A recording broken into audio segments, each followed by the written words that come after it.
وہ some time وہ دریاسر کا پانی روک دیتا ہے، سم ٹائم وہ دریاسر چناب کا پانی روک دیتا ہے، اور اسی طرح سے وہ مختلف طرح کا پانی روک دیتا ہے، تو خلاف ورزی کر رہا ہے، وائلیشن کر رہا ہے وہ، ٹھیک ہے۔ تو پاکستانی اور بھارتی سرکاروں کے درمیان 1971 کی جنگ کے بعد 1972 میں شملہ معاہدہ ہوا۔ اچھا، جب 1971 کی جنگ ہو گئی، پاکستان کو شکست ہو گئی، ٹھیک ہے، تو پھر 1972 میں 1972 میں شملہ ایک جگہ کا نام ہے، اس وہاں میں ایک معاہدہ طے پایا۔ تو شملہ معاہدہ انڈر لائن کر لیں، آپ سے کیوں جائیے 1972 میں پاکستان اور بھارت کے درمیان شملہ معاہدہ ہوا۔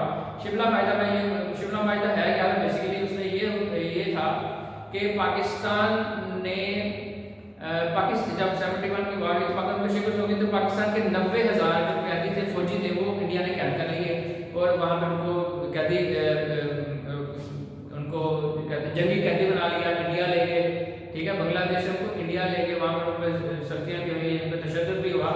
تو 1972 میں پاکستان اور بھارت کے درمیان ایک معاہدہ ہوا، جس میں Zulfiqar Ali Bhutto of course prime minister of Pakistan تھے، وہ شامل ہوئے، اور پھر اس معاہدے اور کچھ علاقے انڈیا نے کچھ علاقے جو ہے وہ پاکستان نے انڈیا کے قبضے میں لے لیے، کچھ انڈیا نے پاکستان کے علاقے قبضے میں لے لیے۔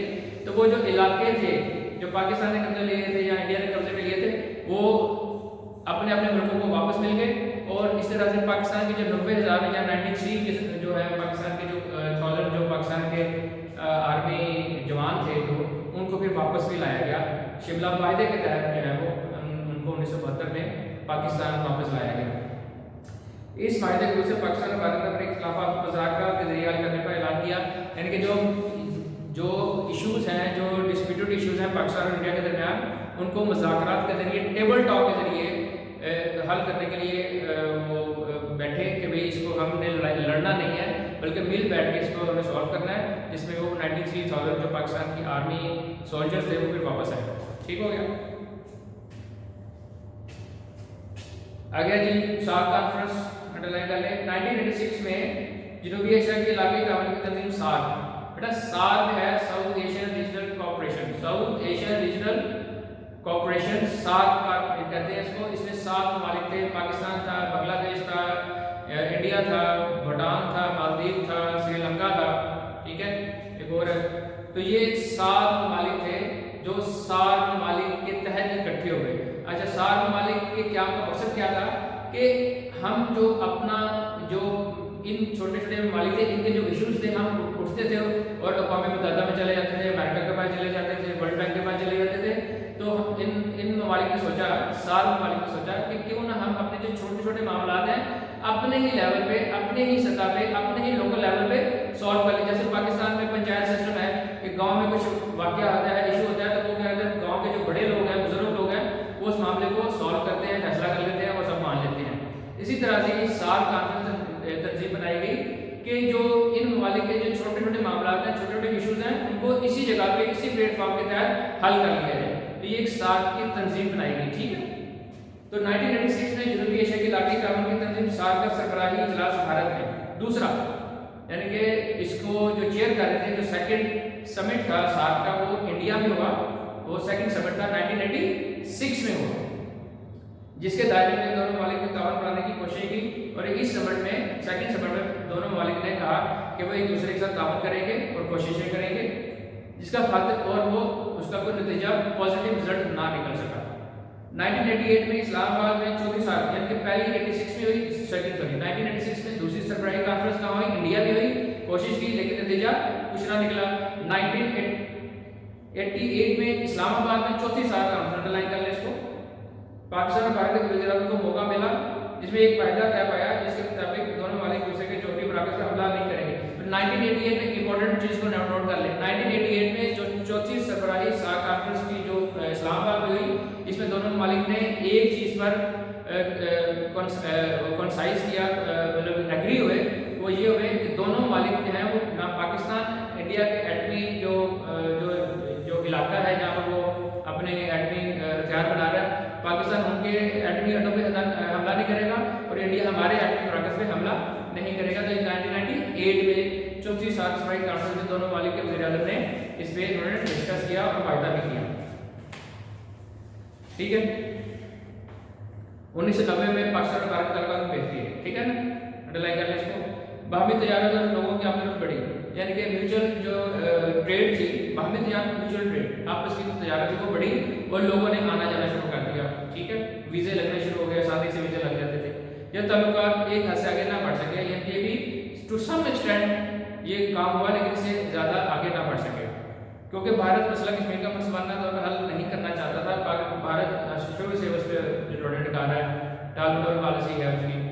پاکستان اب بھی اپنے اس منصفانہ موقع پر قائم ہے کہ مسئلہ کشمیر کو قومی متحدہ کی منظور کی ہوئی قراردادوں کے مطابق مسلم کشمیری کے رائے کے مطابق حل کیا جائے، یعنی کہ 1949 میں یہ کشمیر کا مسئلہ سلامتی کونسل میں گیا، سلامتی کونسل میں ایک قرارداد منظور ہوئی اور ایک قرارداد یہ منظور ہوئی کہ انڈیا جو مسئلہ کشمیر ہے وہ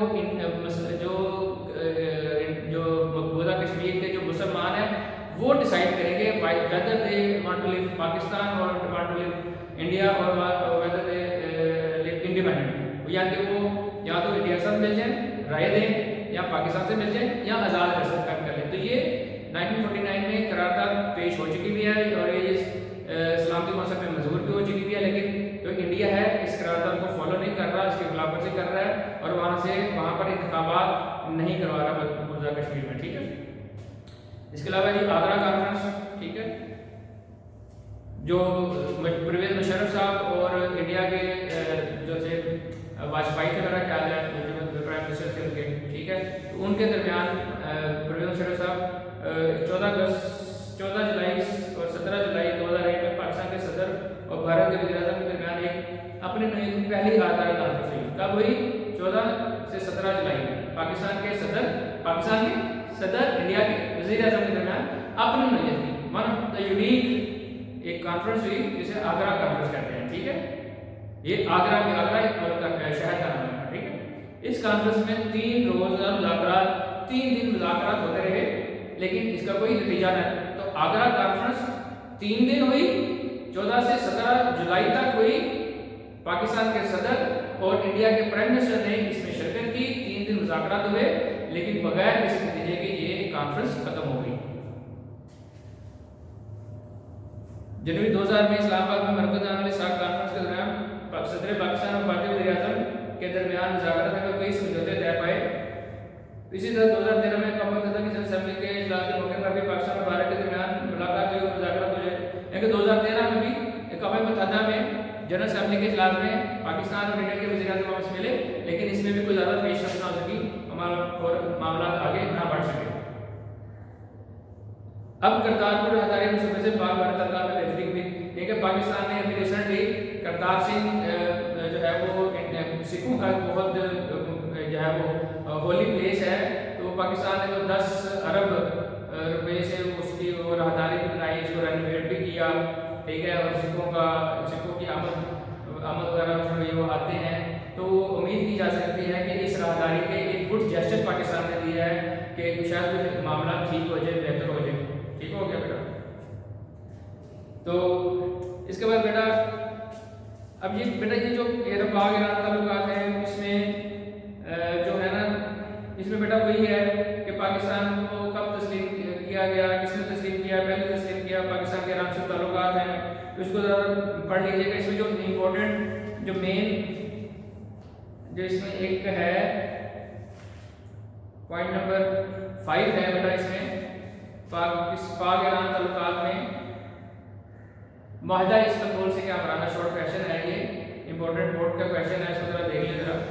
معاہدہ استنبول کن ممالک کے درمیان ہوا، ٹھیک ہے، یا معاہدہ استنبول سے کیا مراد ہے؟ تو یہ معاہدہ ترکی کا علاقہ استنبول تھا، شہر تھا، وہاں پہ یہ معاہدہ ہوا، ٹھیک ہے۔ کن ممالک کے درمیان ہوا؟ شاہ ایران جو ایران کا بادشاہ تھا، صدر ترکی جو ترکی کا صدر تھا، اور صدر پاکستان جو پاکستان کا صدر تھا۔ عالمی سطح پر انٹرنیشنل لیول پہ میٹنگ ہوئی 1964 میں، عالمی سطح پر اعلیٰ سطح کی ایک میٹنگ ہوئی 1964 میں ہوئی، اور معاہدہ استنبول پر دستخط ہوئے، معاہدہ استنبول پر دستخط ہوئے، کب دستخط ہوئے؟ 1964 میں۔ یہ معاہدہ تینوں ممالک کو ایک دوسرے کے بہت قریب لے آیا، ایران کو، ترکی کو اور پاکستان ایک دوسرے کے قریب آ گئے، کس معاہدے کے تحت؟ معاہدہ استنبول کے تحت ہے، ٹھیک ہے۔ اس معاہدے کے نتیجے میں آر سی ڈی علاقائی تعاون برائے ترقی، regional cooperation development R C D regional cooperation development برائے ترقی، علاقائی تعاون برائے ترقی کا سنگ بنیاد، یعنی کہ اس کی بنیاد ڈالی گئی، آر سی ڈی کی بنیاد ڈالی گئی، ٹھیک ہے بیٹا۔ کب ڈالی گئی؟ 1964 میں۔ کس کی بنیاد ڈالی گئی؟ آر سی ڈی کی۔ ایران پاکستان ترکی نے بہت سے مشترکہ منصوبے مکمل کیے، جو کامن تینوں ممالک کے جو پروجیکٹس تھے اس کو کمپلیٹ کیا گیا، مکمل کیا گیا، ٹھیک ہے۔ اب اس تنظیم کو اقتصادی تعاون کی تنظیم ECO کہا جاتا ہے۔ پہلے یہ آر سی ڈی تھی، اب اس کو کیا کہتے ہیں؟ Economic cooperation organisation, ECO economic, C سے کوآپریشن، او سے آرگنائزیشن، اب اس کو ECO کہتے ہیں۔ پہلے کیا کہتے تھے؟ آر سی ڈی کہتے تھے، اب اس کو کیا کہتے ہیں؟ ECO کہتے ہیں، جس کے ممبران کی تعداد 10 سے انڈر لائن کر لیں MCQ ہے۔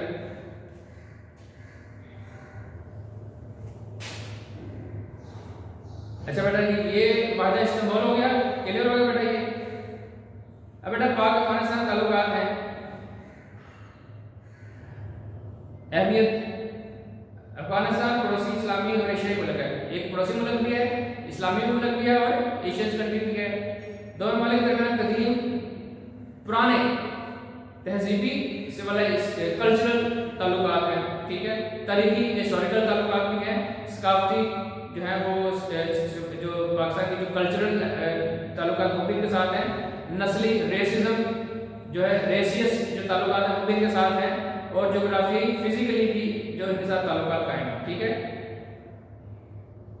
نمبر 2، پاکستان وجود میں جب پاکستان بنایا گیا بنا تو دونوں ممالک کے تعلقات کا آغاز خوشگوار نہیں تھا، یعنی کہ افغانستان نے پاکستان کو دل سے تسلیم نہیں کیا تھا، ٹھیک ہے۔ افغانستان نے پاکستان کو بڑی دیر سے تسلیم کیا، پاکستان نے پاکستان کو بڑی دیر سے تسلیم کیا، اور فروری 1948 میں سفارتی تعلقات کے پاکستان اور افغانستان کے سفارتی تعلقات کی ابتدا کب ہوئی؟ 1948 میں ہوئی، یعنی کہ فورن لیول پہ جو ریلیشنز پاکستان اور افغانستان کے قائم ہوئے 1948 میں قائم ہوئے۔ اچھا جی، بہت امپورٹنٹ شارٹ کوسچن ہے، ڈیورنٹ لائن سے کیا مراد ہے؟ ڈیورنٹ لائن سے کیا مراد ہے؟ بورڈ کا یہ لانگ کوسچن ہے، شارٹ کوسچن ہے، ٹھیک ہے۔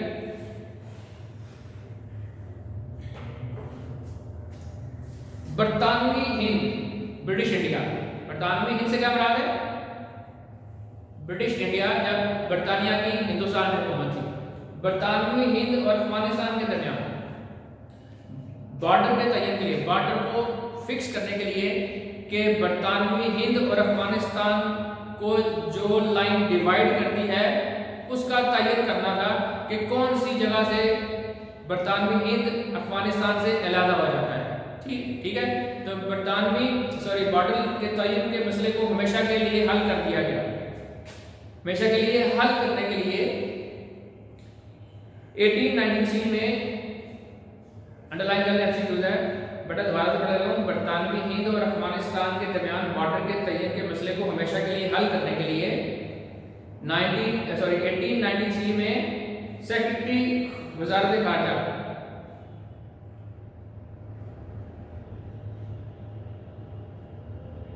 حکومت ہند سر ڈیورنٹ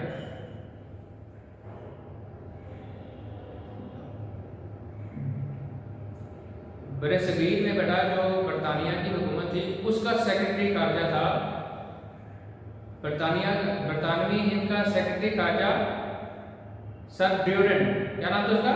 سر ڈیورنٹ نے افغان بادشاہ امیر عبدالرحمان سے مذاکرات کیے۔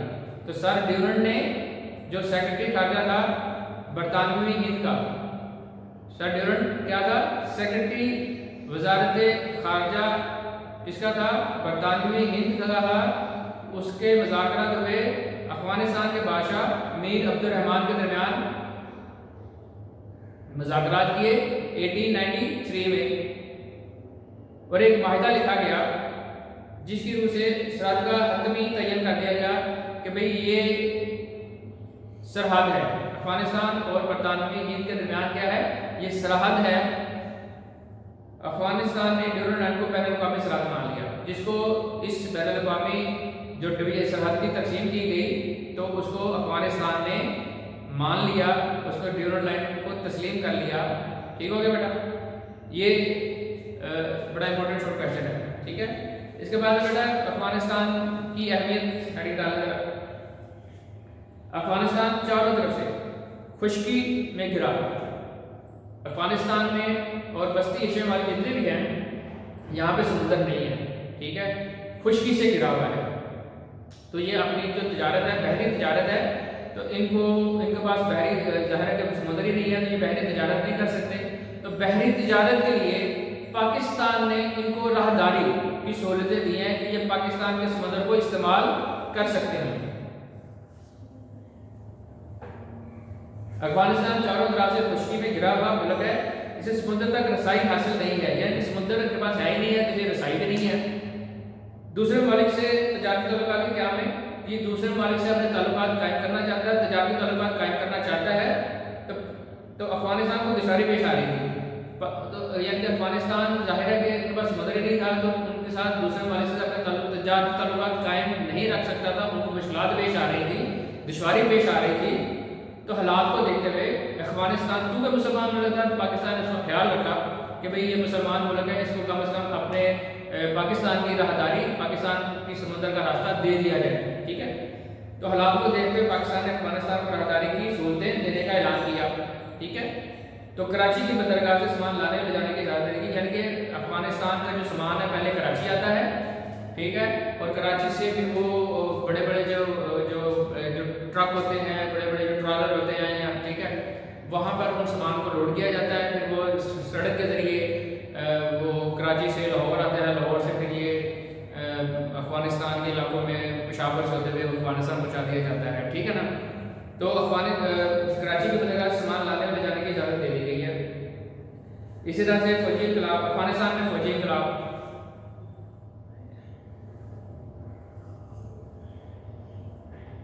اپریل 1978 میں افغانستان میں ایک فوجی انقلاب اور دسمبر 79 میں روسی فوج کے افغانستان میں داخلے سے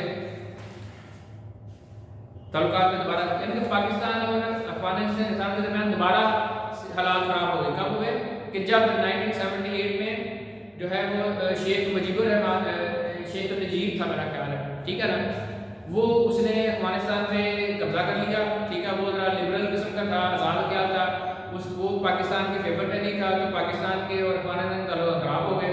اب اس نے پھر جو انقلاب کا سربراہ تھا شیخ نجیب تھا، اس نے روس سے کہا کہ آپ پہلے افغانستان میں حملہ کرو، پھر افغانستان میں حملہ کرنے کے بعد آپ پھر پاکستان میں حملہ کرنا، اور اس طرح سے ہم گرم پانیوں تک سمندر تک پہنچ جائیں گے۔ یہ ایک منصوبہ بنایا گیا تھا، ٹھیک باقاعدہ۔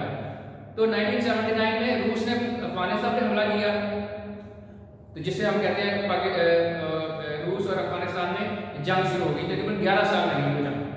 وہ جنگ جو 79 میں شروع ہوئی 1989 میں ختم ہوئی، اور اس میں روس جو تھا وہ بری طرح شکست کھا کے اس افغانستان سے بھاگ نکلا، بڑی مشکل سے بھاگ نکلا۔ اور جب روس 1989 میں اس کو شکست ہو گئی، تو پھر وہاں پر 1991 میں آپ کو یاد ہوگا کہ وسطی ایشیا ممالک آزاد ہوئے تھے، تو 1991 میں وہ جو وسطی ایشیا ممالک تھے وہ روس سے آزاد ہونا چاہیے، ٹھیک ہے۔ جب روس کو شکست ہو گئی، روس بکھر گیا، شارٹ ہو گیا، تو پھر یہ وسطی ایشیا ممالک نے روس سے آزادی حاصل کی 1991 میں۔ افغانستان حکومت نے مخالفین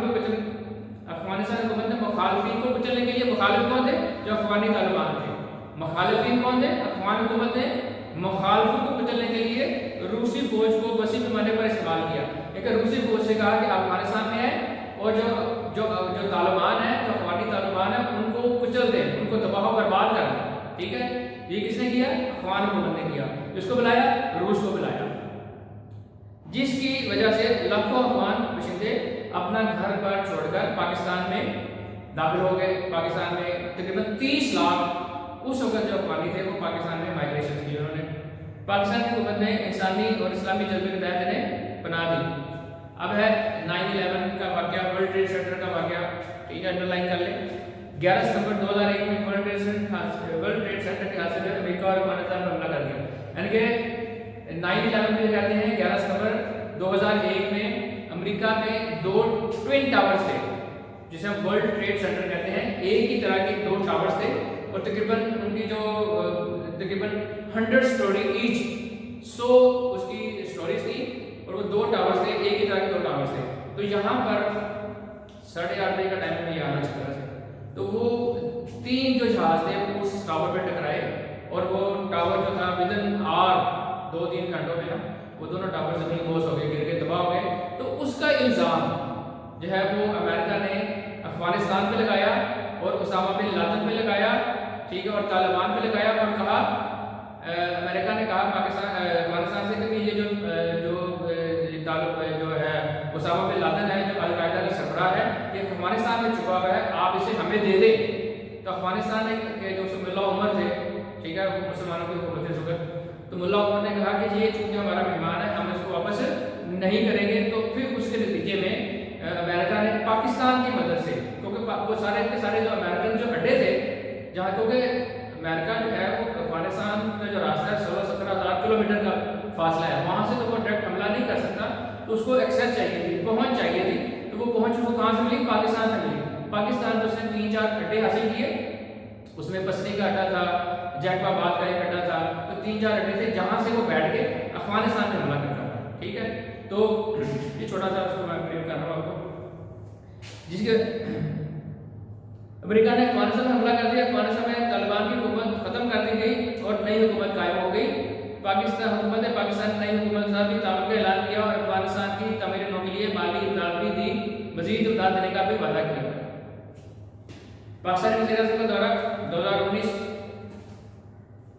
افغانستان کے صدر نے پاکستان کا دورہ کیا اور وزیر اعظم پاکستان سے ملاقات کی. اس موقع پر دونوں رہنماؤں نے خطے میں امن و خوشحالی کے لیے کام کرنے, تجارتی راہداری, باہمی تجارت میں حائل رکاوٹیں, مشکلات جو ہیں دور کرنے کے لیے اتفاق کیا. مستقبل میں دونوں ممالک کے درمیان اچھے تعلقات کی توقع کی جا رہی ہے. اچھا بیٹا,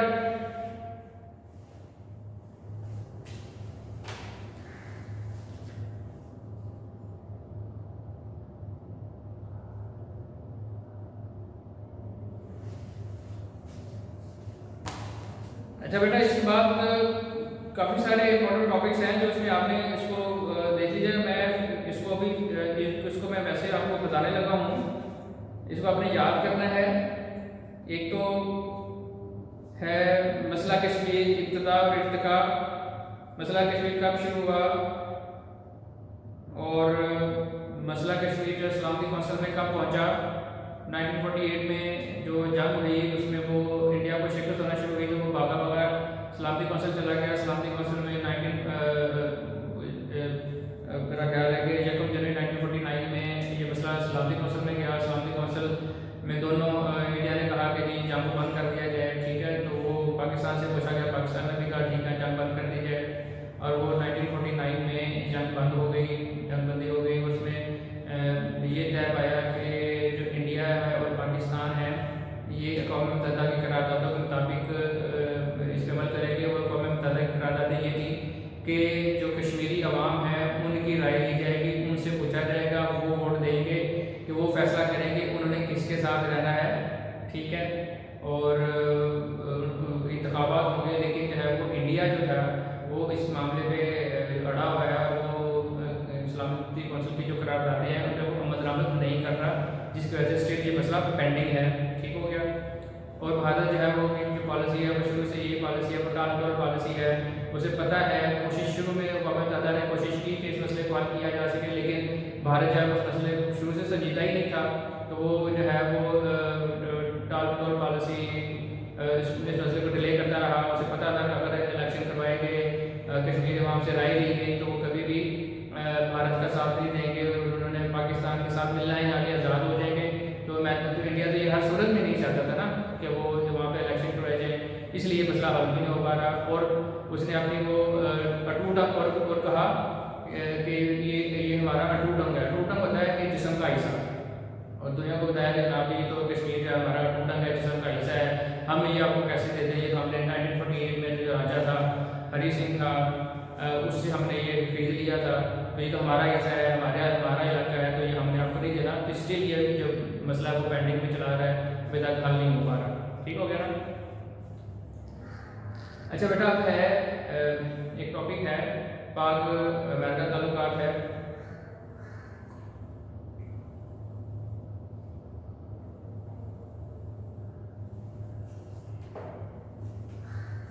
وہ امپورٹنٹ لانگ کویشچن بھی ہے آپ کا بورڈ کا, تو میں کہتا ہوں اس کو تھوڑا سا ریویو کروا دوں میں آپ کو.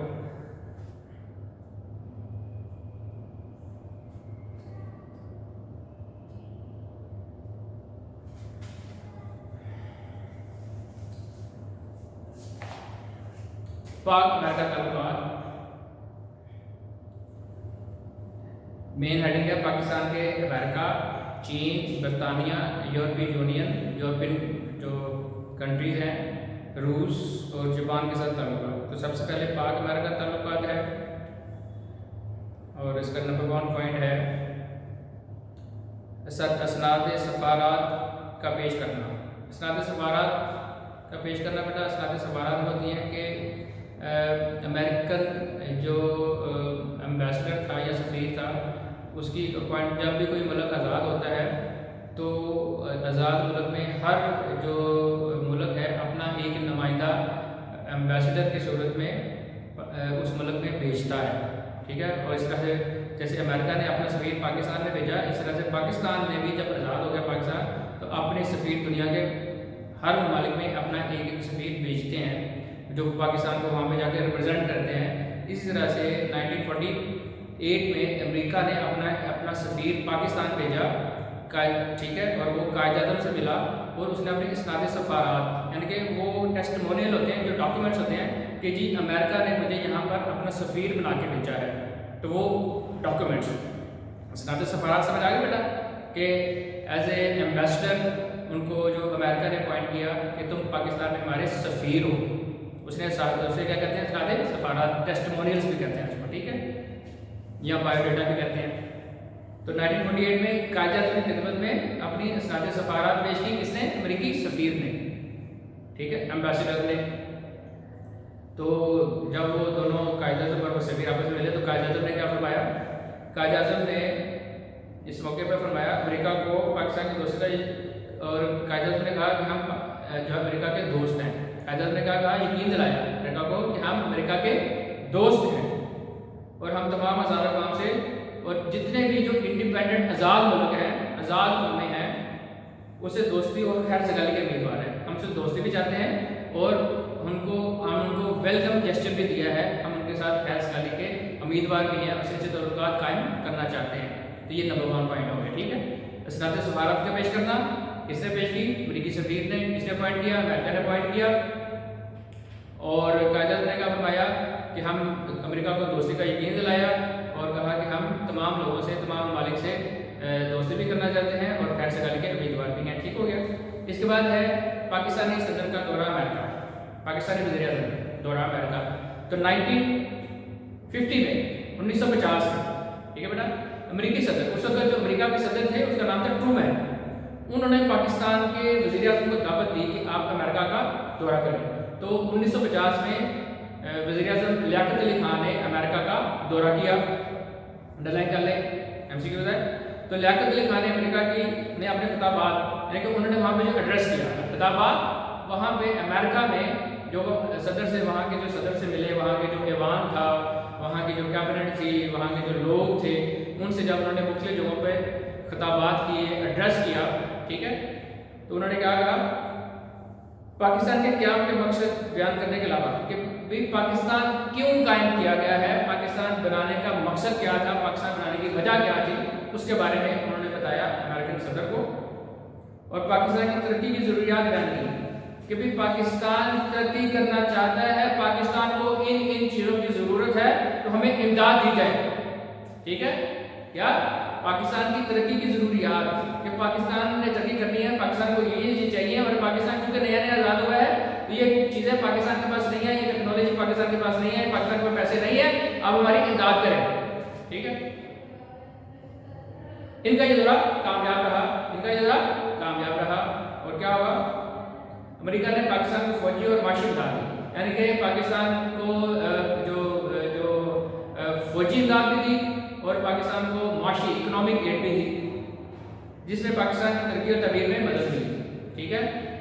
دورہ کیا وزیر اعظم لیاقت علی خان نے 1950 میں، صدر ٹرومین نے دعوت دی، ایکسیپٹ کر لی گئی، وہاں پر لیاقت علی خان نے خطابات کیے اور مختلف مقامات میں جگہوں پہ بتایا کہ پاکستان قائم کرنے کا مقصد کیا ہے، اور چونکہ پاکستان ترقی کرنا چاہتا ہے اور پاکستان کو ان چیزوں کی ضرورت ہے، تو وہ انہوں نے پاکستان کے وزیر اعظم کی بات کو سمجھ لیا اور اس پہ ایگری بھی ہو گئے کہ دورہ کامیاب رہا۔ اس سلسلے میں، اس دورے کے نتیجے میں پاکستان کو فوجی امداد بھی ملی اور معاشی امداد بھی ملی، ٹھیک ہے، جس میں پاکستان کو میں ترقی کے لیے مدد ملی، ٹھیک ہے۔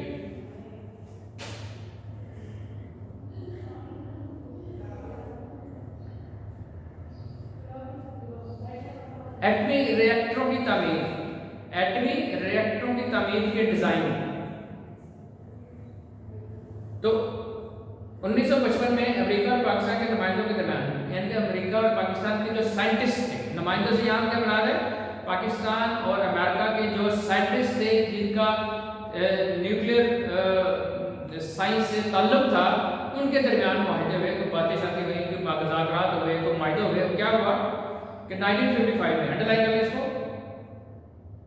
پاکستان کے امریکہ اور پاکستان کے نمائندوں کے درمیان تعاون کے سمجھوتے پر دستخط ہوئے۔ کون سا تعاون کرنا تھا، کوآپریشن کرنا تھا، کون سے تعاون پہ دستخط ہوئے، وہ یہ تھے جس کے تحت امریکہ نے پاکستان کے ساتھ ریئیکٹروں کی تعمیر، ریئیکٹر ہوتا ہے بیٹا جہاں پر ایٹم بم بنایا جا سکتا ہے، وہ مشینیں ہوتی ہیں جہاں پر ایٹم بم کو انیشیٹ کیا جاتا ہے، وہاں پر ایٹم بم بنانے کا پروسیس کیا جاتا ہے۔ تو ایٹمی ریئیکٹروں کی تعمیر کا ڈیزائن، کہ بھی آپ ایٹمی ریئیکٹروں کی تعمیر کر سکتے ہیں، ان کا ڈیزائن بنا سکتے ہیں، اور دیگر امور کچھ حقوق، رائٹس دیے، کیونکہ یہ پاکستان امریکہ کی منظوری کے بغیر ایٹمی ریئیکٹروں کا ڈیزائن نہیں بنا سکتا تھا، تو وہ کس نے اجازت دی، امریکہ نے اجازت دی، امریکہ نے وہ رائٹس پاکستان کو دیے کہ وہ ایٹمی ریئیکٹروں کے ڈیزائن بنا سکتے ہیں، اور کچھ اور حقوق بھی عطا کیے کہ آپ ساتھ میں یہ کام بھی کر سکتے ہیں۔ یہ کب ہوا 1955 میں۔ اس کے بعد ہے جی پاکستان، صدر پاکستان محمد ایوب خان نے صدر ایوب خان کا دورہ امریکہ، لکھ لیں، صدر پاکستان ایوب خان کا دورہ امریکہ، تو 1961 میں جولائی 1961 انڈر لائن کر لیں اس کو، جولائی 1961 میں صدر پاکستان محمد ایوب نے امریکہ کا 5 روزہ سرکاری دورہ کیا، یعنی کہ یہ اپنا ذاتی دورے پہ نہیں گئے، یہ آفیشلی امریکہ نے پاکستان کے صدر ایوب خان کو دعوت دی کہ آپ امریکہ آئیں آفیشلی، تو آفیشلی سے مراد ہے کہ سرکاری طور پر، تو سرکاری دورے کی دعوت دی۔ یہ 5 روزہ تھا، یہ جو دورہ تھا کتنے دنوں کے لیے تھا، 5 دنوں کے لیے تھا، اور یہ کب ہوا 1961 میں جولائی میں، ٹھیک ہے۔ انہوں نے امریکی صدر، اس وقت جو امریکہ کے صدر تھے اس کا نام کینیڈی تھا، 1950 میں امریکہ کے صدر کا نام تھا ٹرومین، 1961 میں امریکہ کے صدر نام تھا صدر جان ایف کینیڈی، ٹھیک ہے، یہاں پہ صرف کینیڈی لکھا ہوا ہے، ٹھیک ہے۔ تو کینیڈی سے بات چیت کی، کس نے بات چیت کی، ایوب خان نے بات چیت کی، اور کیا چیزیں ڈسکس ہوئی، اہم جو چیزیں ڈسکس ہوئی، اہم پہلوؤں پہ جو ڈسکشن ہوئی، ان میں سب سے پہلے مسئلہ کشمیر سے انڈر لائن کر لیں اس کو، مسئلہ کشمیر کی صدر پاکستان کو موقع بتایا، اور یعنی کہ وزیر اعظم لیاقت علی خان نے مسئلہ کشمیر پہ اپنا موقف بتایا کہ پاکستان جو ہے مسئلہ کشمیر پہ کس طرح سے اسٹینڈ لے رہا ہے، ٹھیک ہے۔ اور دورے کے اختتام پر جاری ہونے والے مشترکہ اعلامیہ، انڈر لائن کر لیں، کامن ڈیکلیریشن، مشترکہ اعلامیہ، کامن ڈیکلیریشن، دونوں نے مل کر ایک اعلان کیا، مشترکہ اعلامیہ، کامن ڈیکلیریشن، دونوں نے مل کر، دونوں جو پاکستان کے وزیر صدر تھے اور جو امریکہ کے صدر تھے، انہوں نے مشترکہ اعلامیہ جسے ہم کامن ڈیکلیریشن کہتے ہیں،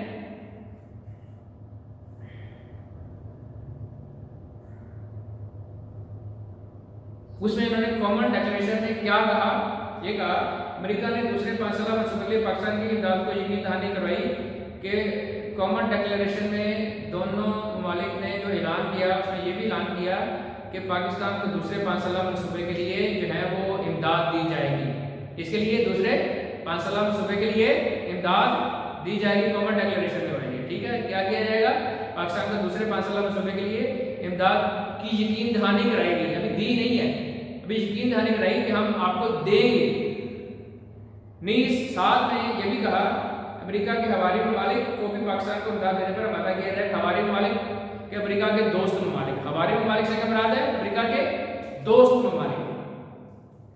تو یہ بھی کہا کہ امریکہ کے جو دوست ممالک ہیں حوالی ممالک، امریکہ ان کو بھی کہے گا، ان حوالی ممالک سے بھی کہے گا کہ پاکستان کی امداد کرے گا، ٹھیک ہے،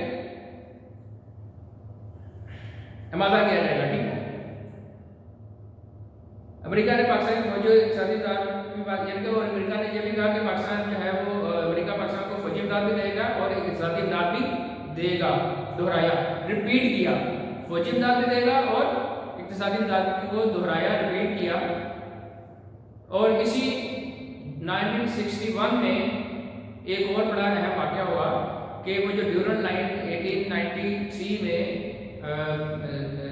برٹش انڈیا اور افغانستان کے درمیان امیر عبدالرحمان اور جسا ڈیورنٹ کے درمیان ہوئی تھی، امریکہ نے اس کو بین الاقوامی سرحد مان لیا، ڈیورنٹ لائن کو بین الاقوامی سرحد مان لیا، کس نے؟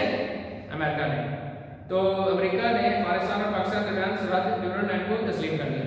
امریکہ اب چونکہ پاکستان آزاد ہو گیا ہوا ہے، ٹھیک ہے، تو وہ جو افغانستان اور جو مغربی پاکستان کی جو سرحدیں آپس میں ملتی ہیں، اب وہ افغانستان اور پاکستان کی سرحد ہو گئی، ٹھیک ہے۔ پہلے وہ برطانوی ہند اور افغانستان کے درمیان تھی، لیکن جب پاکستان آزاد ہو گیا اور پاکستان کے علاقے جو مغربی پاکستان ہے، ویسٹ پاکستان ہے، وہ اس کی سرحد اور جو افغانستان کی سرحد آپس میں مل گئی، اب اس کو کیا کہتے ہیں؟ پاکستان اور بنگلہ دیش افغانستان کی سرحد کو ڈیورنٹ لائن کہتے ہیں، اور امریکہ نے بھی اس سرحد کو تسلیم کر لیا، انٹرنیشنل باؤنڈری لائن تسلیم کر لی، ٹھیک ہو گیا۔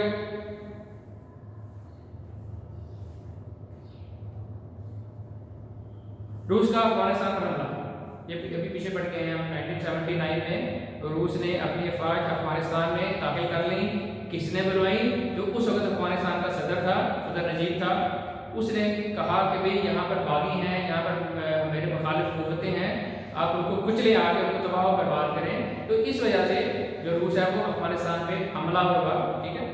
تو 1979 میں کر لیں، روس نے افغانستان میں فوج داخل کر کے افغانستان میں قبضہ کر لیا۔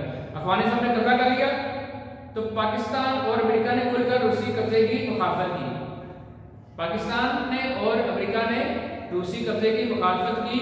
اب یہاں پر تھوڑا سا لینتھی ہو جائے گا، لیکن میں بتاتا چلوں کہ امریکہ نے کیوں پاکستان کی مدد کی، کیوں روس کے خلاف تھا؟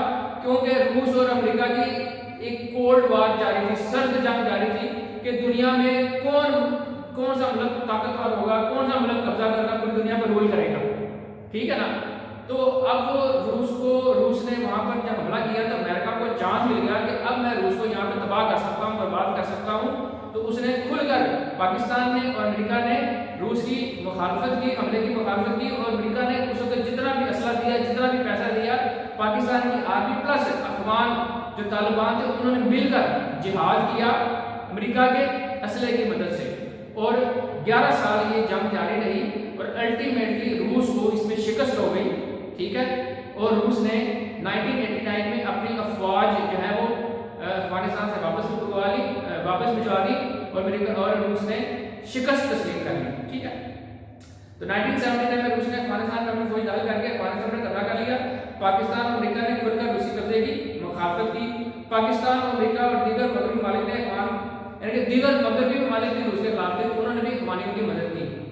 پاک امریکہ مشترکہ پالیسی کے لحاظ سے پاکستان اور امریکہ کی جو کامن پالیسی تھی، جنگ میں روس کو ناکامی ہوئی اور وہ افغانستان سے اپنی فوج نکالنے پر مجبور ہو گیا۔ کب نکالی؟ 1989 میں، اپریل 1989 میں روس نے اپنی فوجیں افغانستان سے نکال لی۔ آگے جی، جنرل ضیاء الحق کا دورہ امریکہ، جنرل محمد ضیاء الحق کا دورہ امریکہ 1982، ضیاء الحق نے 1982 میں امریکہ کا دورہ کیا، اور اس وقت کے جو صدر تھے صدر ریگن تھے۔ اب 3 صدر آ گئے، ٹھیک ہے۔ پہلا صدر 1950 میں ٹرومین، دوسرا صدر 1961 میں صدر جان ایف کینیڈی، تیسرا صدر جو 1982 میں آیا وہ صدر ریگن، ٹھیک ہے۔ تو صدر ریگن کے دور میں جنرل محمد ضیاء الحق نے دورہ کیا، صدر کینیڈی کے دور میں جنرل ایوب نے دورہ کیا، اور صدر ٹرومین کے دور میں لیاقت علی خان نے دورہ کیا، ٹھیک ہے۔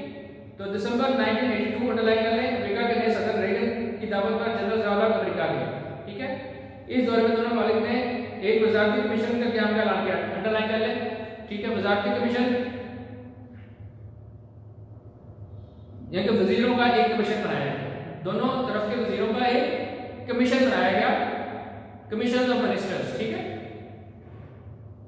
اور اس میں معاہدہ طے پایا جس میں پاکستان کو تقریباً 70 کے قریب F-16 دینے تھے. امریکہ نے پاکستان کو اس وقت کے جدید جو ہے وہ یہ فائٹر جیٹ طیارے تھے, ٹھیک ہے, پلین تھے, تو اس تقریباً 70 کے قریب ڈیل ہوئی تھی, معاہدہ ہوا تھا پاکستان اور امریکہ کے درمیان. اس میں سے پاکستان کو پہلی کھیپ دی گئی, دی گئی پاکستان کا 16 طیاروں کی پہلی کھیپ دی گئی 1982 میں. جب یہ دیکھا امریکہ نے پاکستان کو F-16 دیا تو بھارت میں کھلبلی مچ گئی, یہ کیا ہو گیا, تو بھارت کا کیا ریئیکشن تھا. تو اس جواب میں بھارت نے 1983 میں روس سے بھی ایک معاہدہ کر لیا. بھارت نے روس سے 1983 میں ایک معاہدہ کر لیا. روس نے بھارت کو جدید اسلحہ دیا. جدید اسلحہ بختر بند گاڑیاں. بیٹا یہ بختر بند ٹینک کی طرح کی ہوتی ہیں لیکن ٹینک نہیں ہوتا, ٹھیک ہے, اس میں بھی گن لگی ہوتی ہے اور یہ سارا سیل پیک ہوتا ہے لیکن یہ ٹینک کی طرح مضبوط نہیں ہوتی. ٹھیک ہے, بختر بند گاڑیاں تھیں اور ٹینک شکن اسلحہ. ٹینک شکن سے مراد ہے کہ ٹینک تباہ کرنے کا اسلحہ. ٹینک شکن سے مراد ہے ٹینک تباہ کرنے کا اسلحہ اور دیگر ہتھیار دینے کا اعلان کیا. تو بیٹا یہ 1983 میں روس نے بھارت کو کیا دیا, جدید ترین اسلحہ, بختر بند گاڑیاں اور ٹینک شکن اسلحہ اور دیگر ہتھیار دینے کا اعلان کیا.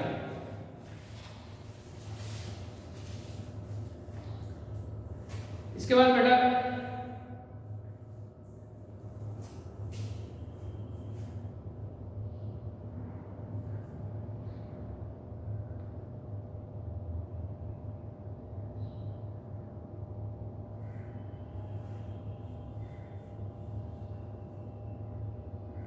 امریکی 1995 میں امریکی سینٹ نے ایک قانون کی منظوری دی. ٹھیک ہے, امریکی سینٹ کے قانون کی منظوری 1985 میں امریکی سینٹ نے, جو امریکہ کی پارلیمنٹ ہے, امریکی سینٹ سے مراد ہے یہاں پہ امریکہ کی جو پارلیمنٹ ہے, اس نے ایک قانون کی منظوری دی. کیا قانون تھا, جس کے تحت ایٹمی ہتھیار بنانے والے کی امداد روک دی جائے. ایٹمی ہتھیار بنانے والے ممالک کی امداد روک دی جائے. جو ممالک ایٹمی ہتھیار بنا رہے ہیں ان کو ان کی جو اکنامک ایڈ ہے وہ بھی روک دی جائے, ان کو جو فوجی امداد ہے وہ بھی روک دی جائے. تو یہ کب سینٹ میں قانون منظور ہوا, 1985 میں ہوا. ٹھیک ہے, امریکی صدر نے ایک سال کے پاکستان کو اس سے مستثنی قرار دیتے ہوئے امداد کی منظوری دے دی. لیکن یہ قانون منظور ہوا کہ جو ایٹمی ممالک ایٹمی ہتھیار بنا رہے ہیں ان کی امداد بند کر دی جائے, لیکن پاکستان کو اس سے چھوٹ دے دی گئی, ایگزمپٹ کر دیا گیا, مستثنی قرار دے دیا گیا. پاکستان کو جو امداد ہے ایک سال تک ملتی رہی. بیٹا سمجھ آ رہی ہے. 85 میں امریکی سینٹ نے قانون منظور کیا. کیا منظور کیا کہ جو ملک ایٹمی ہتھیار بنا رہے ہیں ان کی امداد بند کر دی جائے, لیکن پاکستان کو اس شک سے مستثنی قرار دیا گیا اور پاکستان کو امداد ملتی رہی. اور پاکستان کو بعد میں بھی اس ترتیب سے مستثنی قرار دیا جاتا رہا اور بعد میں پاکستان کو امداد ملتی رہی. پاکستان میں قانون لاگو نہ ہوا. سال بہ سال امداد ملتی رہی. اکتوبر 1985 میں جنرل ضیاء الحق نے اقوام متحدہ کی 40ویں سالگرہ کے تقریب میں نیو یارک گئے اور امریکی صدر سے ملاقات کی. اسی طرح دو واقعات ہو گئے. ایک 1985 میں امریکی سینٹ نے ایک قانون منظور کیا, امداد بند کی, پاکستان کو امداد ملتی رہی. لیکن اکتوبر 1985 میں صدر ضیاء الحق دوبارہ امریکہ کے جو 40ویں سالگرہ تھی کس کی تھی, اقوام متحدہ کی. ٹھیک ہے, وہاں پر امریکی صدر سے ملاقات کی. جنیجو کا دورہ امریکہ 1996 امریکہ کے دورے پہ گئے, جنیجو صاحب گئے.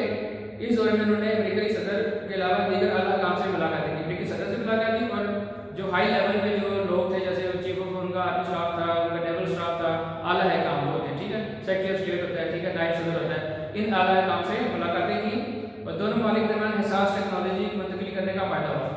سینسٹیو ٹیکنالوجی منتقل کرنے کا, ٹرانسفر کرنے کا معاہدہ ہوا.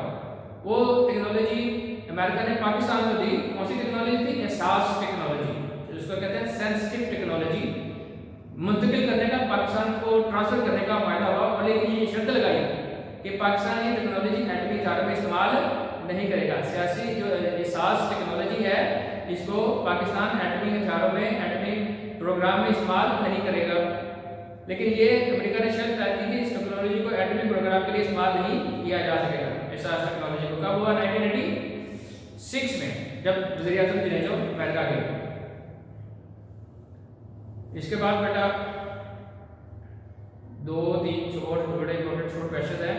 پریسلر امینڈمنٹ اور براؤن امینڈمنٹ سے کیا مراد ہے؟ پریسلر امینڈمنٹ شارٹ کویشچن ہے، امپورٹنٹ شارٹ کویشچن ہے. Brown amendment important short question ہے. دونوں کو سننے ذرا. جنوری 1992 میں پریسلر ترمیم کے خالق، پریسلر ترمیم یہ امریکہ کے سینٹ کا ایک ممبر تھا، اس کا نام تھا سر لیری پریسلر. تو اسی کے نام سے یہ امینڈمنٹ ہوئی، تو اسے کیا کہتے ہیں؟ پریسلر امینڈمنٹ کہتے ہیں. ٹھیک ہے.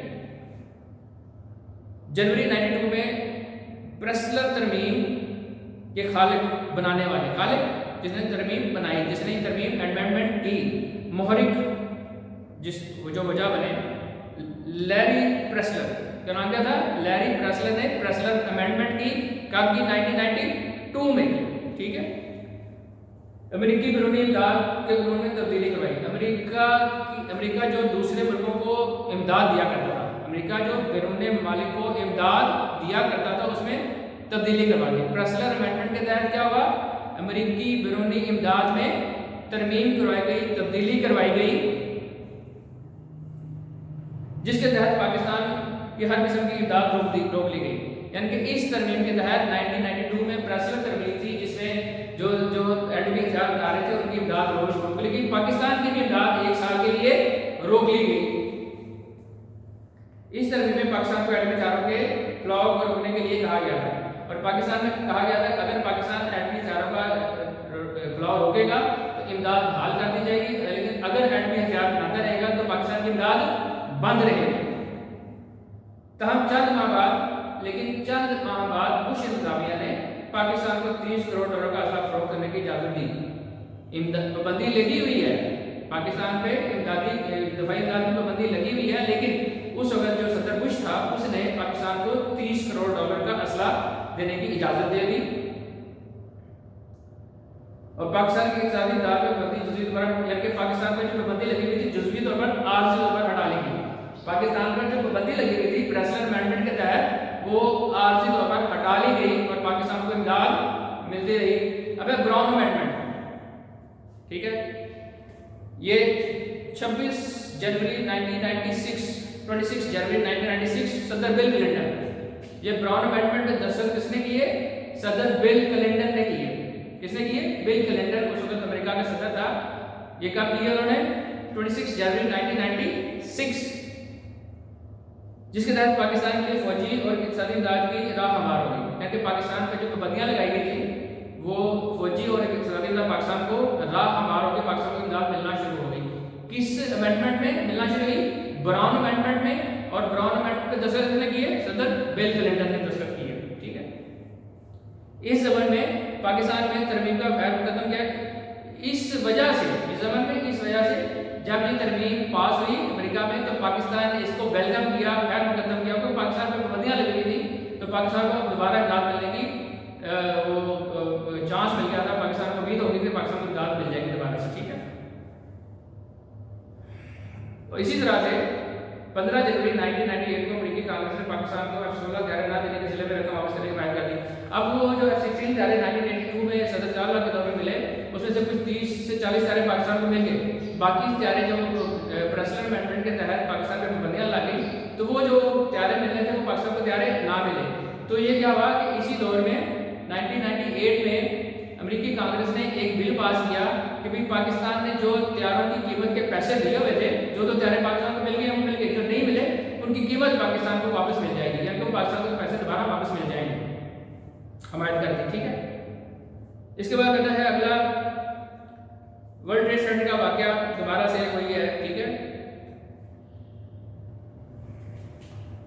11 ستمبر 2001 میں امریکہ میں ہونے والے دہشت گردی 9/11 کے واقعہ کے بعد امریکہ نے افغانستان پر حملہ کر دیا. اس حملے میں پاکستان نے امریکہ کا ساتھ دیا، مگر اس کا نتیجہ یہ نکلا کہ پاکستان کو دہشت گردی کا سامنا کرنا پڑ رہا ہے. اچھا، اب وہ جو 9/11 کا واقعہ ہوا تو اس میں بیس بنا کے کہ یہ افغانستان میں اسامہ بن لادن چھپا ہوا ہے، تو اس نے پاکستان کو ساتھ امریکہ نے ملا لیا اور ساتھ میں افغانستان نے حملہ کر دیا. اچھا ٹھیک ہے، ایک حملہ وہ کیا تھا روس کے خلاف، پاکستان اور امریکہ نے مل کے. اس میں وہ جو طالبان تھے ٹھیک ہے، جو روس کے خلاف جنگ کر رہے تھے وہ مجاہد تھے ٹھیک ہے. دیٹ ٹائم 1979 اور 1989 میں جنگ ہوئی، اس میں جو پاکستانی اور جو افغانی تھے نا طالبان، وہ مجاہد تھے دیٹ ٹائم امریکہ کے لیے. لیکن 9/11 میں وہی جو مجاہدین تھے 79 اور 89 میں، وہ آج کے دہشت گرد ہیں ٹھیک ہے. وہ آج کے جب 9/11 کا واقعہ ہوا اور افغانستان میں حملہ کے الزام لگایا کہ یہ حملہ افغانستان میں کرنے کرایا ہے کیونکہ اسامہ بن لادن افغانستان میں چھپا ہوا ہے، انہوں نے مل کر حملہ کرایا ہے. تو وہ تمام طالبان کیا ہو گئے؟ وہ دہشت گرد ہو گئے. پہلے مجاہد تھے، اب دہشت گرد ہو گئے. تو امریکہ نے افغانستان میں حملہ کر دیا. اس جنگ میں پاکستان نے امریکہ کا ساتھ دیا. کس نے؟ پاکستان نے امریکہ کا ساتھ دیا.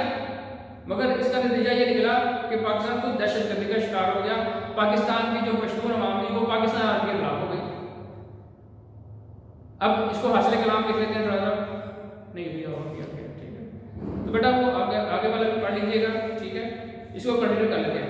امریکہ نے اپنے مقاصد کے لیے کئی بار پاکستان کے ساتھ دیر بار خوشگوار تعلقات، یعنی کہ امریکہ اپنے مقصد کو حل کرنے کے لیے، اپنے مقاصد کے لیے پاکستان کے ساتھ تعلقات قائم کر لیتا ہے. 71 میں پاکستان کو ضرورت پڑی، مدد کی، نہیں آیا. 65 میں جنگ ہوئی، پاکستان کو مدد کی ضرورت پڑی، نہیں آیا. اس وقت پاکستان اس کا مقصد ہی نہیں تھا وہ ٹھیک ہے نا. وہ بنگلہ دیش کو علیحدہ کرانا چاہتا تھا، اس لیے وہ نہیں آیا مدد کے لیے. تو جہاں پر اس کا مفاد ہے تو تعلقات بہتر کر لیتا ہے، جہاں پر اس کا مفاد نہیں ہے تعلقات خراب کر لیتا ہے اور پاکستان کی مدد نہیں کرتا. تو وہ امریکہ نے اپنے مقاصد لیے کئی بار پاکستان کے ساتھ دیر پا خوشگوار تعلقات رکھنے کا ارادہ کیا. 2001 کے بعد امریکہ اور پاکستان کو اربوں ڈالر قرض دے چکا ہے. یہ بھی ہے کوئی ڈھکی چھپی بات نہیں، بڑا قرض دیا پاکستان کو ٹھیک ہے. امریکہ نے پاکستان کے دیر پا اقتصادی اور دفاعی فائدے کے لیے کسی بھی بڑے منصوبے کے لیے، یعنی کہ دیر پا کوئی ایسے منصوبے جس سے پاکستان کی ڈیولپمنٹ ترقی ہو سکے، جو لانگ لاسٹنگ ہو، دیر پا منصوبے ہوں، اس میں کوئی خاص امداد نہیں دی اور کوئی اسی جگہ سے ترقی بھی نہیں ہو سکی ٹھیک ہے. اس کے بعد میرا 2019 میں امریکہ کا دورہ کیا عمران خان نے. اس وقت ڈونلڈ ٹرمپ تھے وہاں کے حکمران ٹھیک ہے، صدر سے. تو اس دوران وزیر اعظم اور اس کے وفد نے امریکی انتظامیہ سے ملاقات کی اور بہت سے امور پر تبادلہ خیال کیا. اب وزیر اعظم عمران خان اور امریکی صدر ڈونلڈ ٹرمپ کی ملاقات کا اعلامیہ جاری کیا گیا. انہوں نے جو ڈکلیریشن پاس کیا کہ اعلامیہ کے مطابق دونوں رہنما کی وائٹ ہاؤس میں ملاقات ہوئی. کہاں پہ؟ وائٹ ہاؤس، جہاں پر پاکستان کا ہے نا پرائم منسٹر ہاؤس، وہاں پہ وائٹ ہاؤس ہے جہاں پہ صدر بیٹھتا ہے. اس ملاقات کے بعد وفود کی سطح پر ملاقات ہوئی، پھر ڈیلیگیشن آپس میں ملے ٹھیک ہے. اور اعلامیہ میں کہا گیا دونوں رہنماؤں نے پائیدار شراکت داری، یعنی کہ وہ لانگ لاسٹنگ پارٹنرشپ سے متعلق بات چیت کی. دونوں رہنماؤں کا مختلف شعبوں میں تعاون جاری رکھنے کا اتفاق ہوا. وزیر اعظم عمران خان نے اقوام امن عمل نیک نیت سے جاری رکھنے کا کہ افغانستان میں جو پیس پروسیس کے لیے ڈائلاگ ہو رہے ہیں افغانستان میں، کہ وہاں سے امریکہ جو ہے وہ اب جو جنگ ختم ہو گئی ہے، امریکہ نے شکست تسلیم کر لیا، وہ کسی طرح سے جو امریکہ ہے افغانستان سے پیسفلی امن کے طریقے سے نکل جائے ٹھیک ہے. اقوام عمل ہماری مشترکہ ذمہ داری ہے، پرامن ہمسائیگی پاکستان کی خارجہ پالیسی کی ترجیح ہے. صدر ٹرمپ کا دورہ پاکستان. وزیر اعظم عمران نے صدر ٹرمپ کو دورہ پاکستان کی دعوت دی، جس کو انہوں نے قبول کیا. وزیر اعظم پاکستان نے امریکی صدر کو اپنے معاشی اور سماجی وجہ سے آگاہ کیا، اپنی ویژن اور سوچ سے. صدر ڈونلڈ ٹرمپ نے عمران خان کے خطے میں امن کے لیے نقطۂ نظر کی تعریف کی. جو پوائنٹ آف ویو تھا عمران خان اس کی انہوں نے تعریف کی. مسئلہ کشمیر کے لیے تعاون کی پیشکش کی، جس پر وزیر اعظم عمران نے مسئلہ کشمیر سے تمام تصفیہ طلب حل طلب جو ایشوز ہیں، تصفیہ طلب جن کو تصفیہ کے ذریعے، جن کو ثالثی کے ذریعے، جن کو مل بیٹھ کے حل کیا جائے، اسے تصفیہ طلب مسائل کے لیے جامع مذاکرات تشکیل کرتے ہیں. بھارت کے ساتھ مقبول مذاکرات دونوں کے لیے باہمی مفاد میں ہیں ٹھیک ہے بیٹا. اتنا کافی ہے آج کے لیے. آئی ہوپ کہ آپ کو کافی میں نے ایکسپلین کر دیا ہے ٹھیک ہے بیٹا. چلیں اللہ حافظ.